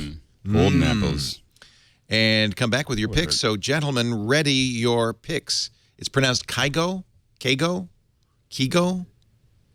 AC/DC is huge. Kygo is popular. I like the piano music, but I don't know. Our show today brought to you by, look at this, lynda.com. I think your kids would love this. How convenient. They would love this. The online learning platform, 3,700 and I've lost track. I think 70 on-demand video courses in every area of technology. Everything from taking better pictures, using Photoshop, using Microsoft Office, OS 10, Windows 10. Burt Monroy has a great series there. Deke McClellan, you know Deke, right? I do know Deke. Great photographer. He's got Photoshop 2015 one-on-one fundamentals. That's one of the things I love about Lynda. These are all photographers you and I know. Yep. Because they're not just great teachers, they're working professionals, and that's what's so cool about it. But there's also courses about business skills, things like creating customer value, negotiation, building a resume. Video, sure. In fact, a lot of companies, including ours, will offer Lynda accounts to our staff so they get better at doing their job. So when we moved to Premiere, of course, we said, hey, we got to, take the courses you need to. Right. Pro Tools 12, essential training. How about that? There are brand new courses covering the newest Office 2016. Office 365 for the Mac just came out. Word, Excel, PowerPoint. Even a new course, I like this, on creating audio apps for iOS. That's an app development course about a specific category. That's how granular you can get. Now, what's great about Lynda, these are not YouTube videos. They're professionally produced. I've been a member since almost the beginning, and it has jumped massively. It used to be little screen captures and everything else, and as they got more popular, they got studios and everything. They really do a good job. And I think with the LinkedIn money, LinkedIn bought them not so long ago. They're going to get better. Well, there's the millions of people that are paying $25 a month happily that pays for a lot of it's amazing. Yeah, that's the thing. That's the difference, like free YouTube videos and a professional operation, and this is the best. They also have complete transcripts for every course, so you can search the transcript and jump to a part of the video that's going to be useful for you. And you can watch on the go, download them and watch them on your Android or iOS device without internet access. And that was something that's new. I know. I love that. Yeah, it's huge. Yeah, get on the plane and learn something before you land. You can do it as you please too, because when you pay for lynda.com, what you do is you pay for the entire site, any of those thousands of videos and thousands of courses. So that means you can do it as you want. You can watch it end to end. Some people are very thorough, want to see everyone. Sometimes they I just want this one thing. And you can do that, and you don't feel guilty because you got it all. Right. It's all you can eat. And it's a little chunk. I watch typically like a 5-minute chunk. Like I search through there. I need to figure out how to do something like this and in this area. You know what? I'm going to search for S-Log2. I just thought about that. I bet you there's a course on correcting video, S-Log2 video. If there isn't, it'll be soon. LYNDA, lynda.com. We've got a 10-day trial for you for free. That's enough time to really see what's there. Maybe even take a full course if you want, or 2 if you're really ambitious. LYNDA, lynda.com/MacBreak for 10 days free. I've been watching the basic photographic composition stuff Ben Long's doing. Of course, I'm always trying to get better at Lightroom. Lightroom is my tool of choice. Linda, lynda.com/MacBreak. Thank you, Linda, for your support. Let's see here. Andy Ihnatko, why don't you start us off with your pick of the week? I got a couple of picks. First of all, The Prisoner is indeed available on iTunes and on Amazon Digital. There was only one season, so you can buy the whole thing. Definitely buy at least the pilot. Although, frankly, if anything sounds interesting, there's a recap at the. It's one of those old shows where the titles recap the entire premise of the show, so you're good for there. The other thing, though, is another astronomical app. Another astronomy app. It's called Star Chart for iOS. You recall there was another meteor shower last week, and it's the sort of thing where unless you have geeky friends, you might not know about it. And then when you do know about it, do you know exactly where to look? Do you know what time things are happening? And are you good at actually spotting things in the heavens? And so on one of these specific sort of situations, you will have the app will give you this little chart that simply says, well, here are all the events that are happening in the next month, from eclipses to new moons to meteors to all kinds of cool stuff like that. And then there's also this really, really cool simply digital star chart where I can find Cassiopeia and I can find Orion. Anything else I may or may not. I can tell this is the sky-y part and that's the ground-y part, and that's pretty much it. With this one, it is just you. The way this app really should work, you simply hold it up into the sky, and the star chart will simply keep moving as you twist it. If you're not inside, needs calibration. But basically, you have this window that will show you every single constellation, every single star that you're looking at. If you're looking for a specific event or a specific feature, there will actually be like little GPS arrows. No, move it this way, this way, this way. There you go. Now you're looking at it, and yes, you can sort of see. It's also pretty cool because obviously it's daylight here, and I really can't see stars, but here's the stars that I would be able to see if I were actually looking at it was daytime or nighttime. You can even point it downward, and it will show you if you were like on the other side of the planet. Maybe here's where the other side of the star bowl is, and when I was looking for meteors the other day, I'm out in my front yard, got my cameras, and I got this app, and I'm thinking about my God, like the 10-year-old version of me would have gone nuts for this. The ability to not just have a flashlight and this printed book and trying to match pictures with shapes, and just simply saying, okay, where's the Perseids? Okay, there it is. Okay, there you go. Now I'll look at that for the next 10 or 20 minutes.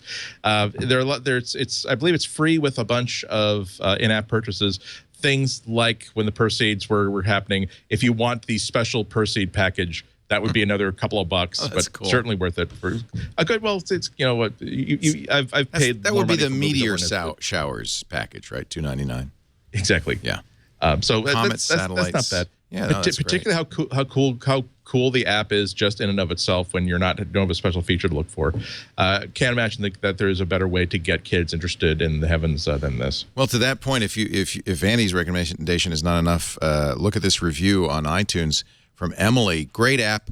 I'm about to enter my 6th year at Hogwarts School of Witchcraft and Wizardry on the 1st of September. Astronomy was my best subject in 5th year due to this app. I really like astronomy, but used to struggle at it. I especially like how easy it was to discreetly check my work, as the entire course curriculum was basically in my pocket for whenever I may have needed it. Professor Sinistra never even noticed. Continuing astronomy at the Newt level next year. No doubt this app will help me along the way. She better hope that Snape doesn't read the iTunes. Snape is watching. It's free, but there are in-app purchases. Star Chart by Escape Velocity Limited. Good pick. Thank you, Andy. Mr. Rene Ritchie, your turn.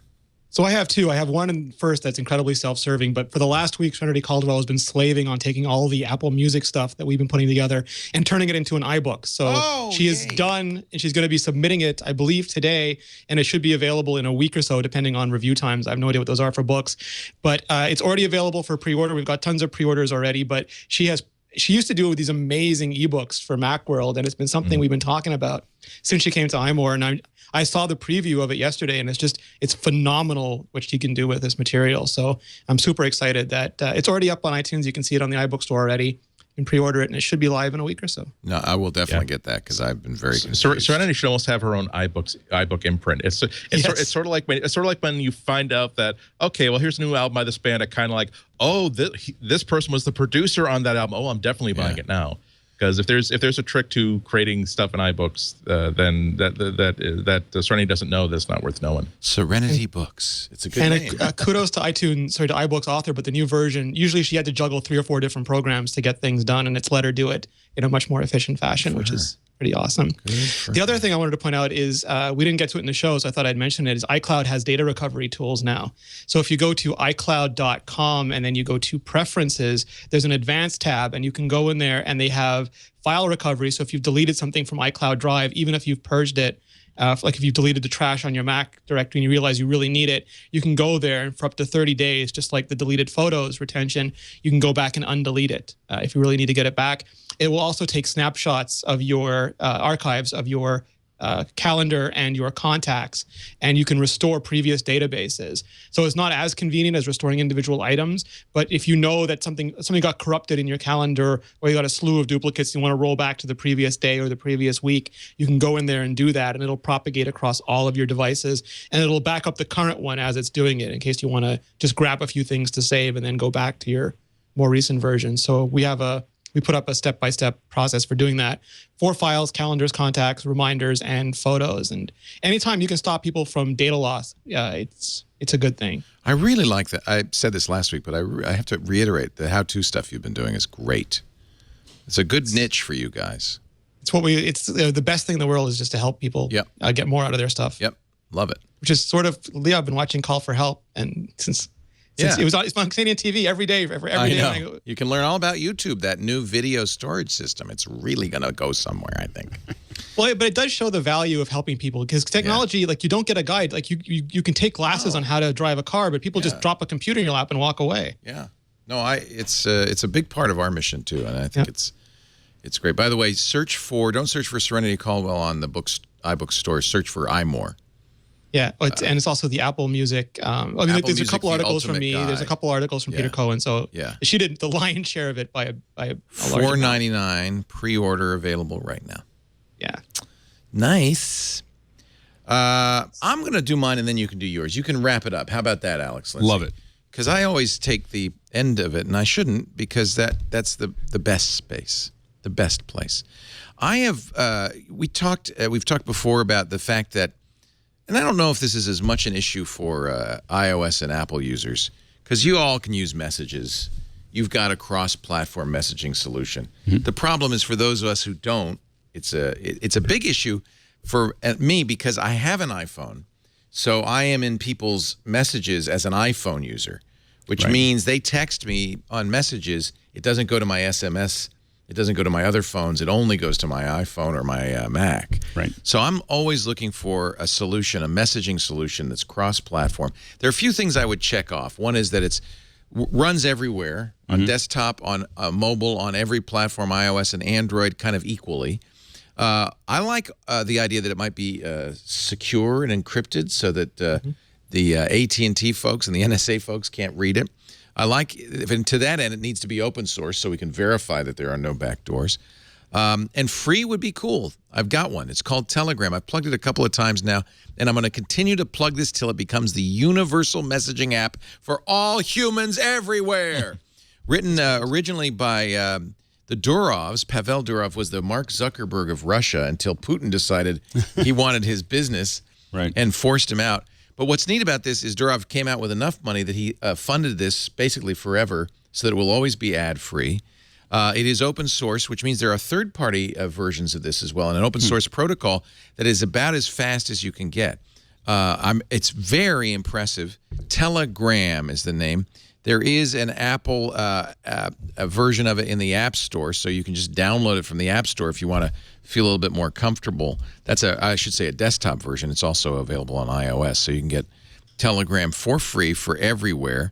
And it does a lot of things very well. It allows you to send it's almost as easy to use to send audio as messages. You just press the thing and send, kind of like Messages does. Also sends video, images. It has a very nice sticker collection. You can add more easily. When you log in on one device, the stickers are propagated to every other device. I have found myself very obsessed with stickers and emojis. Stickers are great. I really thought that they were silly, and then I don't know. I've become very well. obsessed You know what? It's nonverbal communication. The only problem with messaging is it's no point to have a great messaging solution if everybody doesn't use it, and it's so fragmented.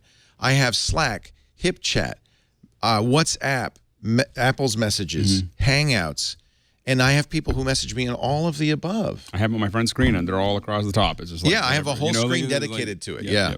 So I don't know if we want to add another one, but this one, to me, it checks all the boxes.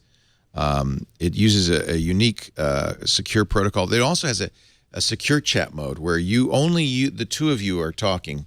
Even Telegram, some servers don't see it. It's fully encrypted, and it will delete itself after 24 hours. So it's a totally secure way to chat with somebody. I think it's just a really nice piece of software, and I'm going to use it. It's funny. I mentioned this on iOS yesterday, and I said, but I don't know anybody who uses it. And I now have 4 or 5 new friends. And somebody even started a tech group. It has a group messaging up to 200 people at the same time. I love it. I love it, and I just wish more people would use this. Anyway, that's my plug for it. Free on the App Store and on both iOS and OS X. Yes, sir. What do you got for us? I have one that's been discontinued, but I'm going to tell you about it because it's still available, and I still haven't found a better solution. So this is if you go to Amazon, you'll see the Seagate Backup Plus Portable Thunderbolt Adapter. It's getting a little expensive now. It used to be $100 until I bought all of them. Thunderbolt adapter. Adapter for what? So what this does is this is a SATA connection to a Thunderbolt, and you can take SSDs and just slide them in. So you can take any bare drive, stick it in there. You just shove it any little portable bare drive SSDs and plug them in, and then you have a Thunderbolt connection. So it's like screaming fast. Now, even at $100, it was incredible. At $275, it's still worth looking at if you're like me. Right. So here's the deal: is you get the SSD performance over Thunderbolt, and you can swap those drives out. So it's not just like an internal. You literally just pull it out, plug it in. Now, I have to admit, mine look a little geeky because they sometimes have gaff tape or credit cards underneath them if the drive is too small, and gaff tape to hold them in. And they do get a couple questions at security, although it's dropped. But the thing is I can go to any Fry's, any Best Buy, buy a new SSD when I'm on the road. Just pop it in. I've got a super fast drive, and while you pay once here, those little internals are very cheap. And then you're also, when you want to send it to somebody, so if I want to send stuff back to the home office to be backed up, I don't have to send the entire enclosure. I just take my little SSD drive, I throw it in a FedEx and send it home. And then being able to pull, we record on SSDs. So we use the Blackmagic recorder or the sound devices, Pix 240, 250, 260s, and all of those are SSDs. And so we can just pull them out, set them here, transfer them. We can edit off this drive because it's a Thunderbolt. Fast. Well, it's a Thunderbolt, and then it's an SSD drive. So you can literally load up a gig of or terabyte of information and be editing on Final Cut or Premiere or whatever you want off of the external drive, which is a big deal on the road.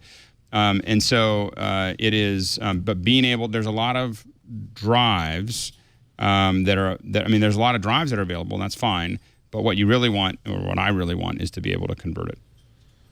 Be able to just slide any drive in that I bought anywhere from Best Buy or... Not expensive, just $224. Sorry, $275 on eBay. Someone said they found it for $180. Okay. So those are, they're fast. Good. Anyway, that's my pick. Search for there it is. There's the eBay. I don't know how long they're going to last. I think that they have been discontinued. That's why the price is going up. I noticed. Is there a difference between the desktop and the portable version? Yeah, the desktop is for desktop size drives. You could possibly like shoehorn, but you didn't want to stick a drive on top of that. It's the same connector. It's just that they have a larger drive system for those, and I have those desktops as well. I kind of got into the Seagate thing for a little while and stopped using their actual drives and just use these little sleds. I wish someone else would do it, but I haven't seen anybody else do it. I mean, people make enclosures and all kinds of other stuff. I just like this kind of raw speed, grab anything and use it on the road. And I have 2 of them that are always with me. Very cool. Here we go. Apparently we have one. No. This is from SanDisk. Yeah, the picks. Oh, yeah. So this is what we put in as a cartridge in the picks. Right, and then what we do is put SSD drives on there, and that's the cartridge. The picks is what we use to record the shows. It's from StreamPicks. Yeah, and what we do is we just then unscrew them, pop them out, put them into this, and start editing. And of course that I did get a talking to from sound devices. They were like them. Oh no, but they were like they're not really designed for that. Really? The one thing I will say the one disclaimer is that I've been told that that the SSDs or drive hard drives are really designed for 100 to 150 insertions. So if you do it all the time, did you know that, John? If you leave them in there, it's fine. No, we pop them every day, right? We pop them, format them, and reuse them. Yeah, every show we do is another one of these. It doesn't mean that they're 150 shows and out. Again, that's technically what they're. Gee, we thought it was a good idea. Well, that's what we do. We do it too. We just throw them away when they're not working. Yeah, that's why we're doing it, because of you. We buy them cheap. We buy cheap SSD drives because we don't need usually more than 120 or 240. Yeah, these are gigs, not giant. And we use them, and when they stop working well, this is 240. 240. SanDisk Extreme 2. Yep. How much are these drives? They're like $150. 200. So it's $1 a show. Yeah. And they last longer than that. It's just that what they're they want them to be super reliable. Yeah, and when you see drive failures, typically that's because that drive is old and we've done it. Do we have redundancy? Never mind. I'm not going to ask you. Do we record this. twice? Do we have redundancy? 2 places. Hmm. Right. 5 places. There you have it. Okay, that was one of those flowing. This was flying really, really low, so that the radar didn't track that joke. Right. I was kind of hoping that I'd have a bigger reaction to my "Do we have a redundancy" joke? Do we have a redundancy? But I'm sorry, I didn't know that. It should have been a better joke. It wasn't a good. It wasn't a good joke. By the way, John C. Dvorak and I had an entire conversation composed entirely of stickers. The stickers are big in Telegram, which I really like. Can you show those? One of my complaints about Slack actually is they're huge in line as well. Yeah, big stickers are fun, and a lot of these are copyrighted images.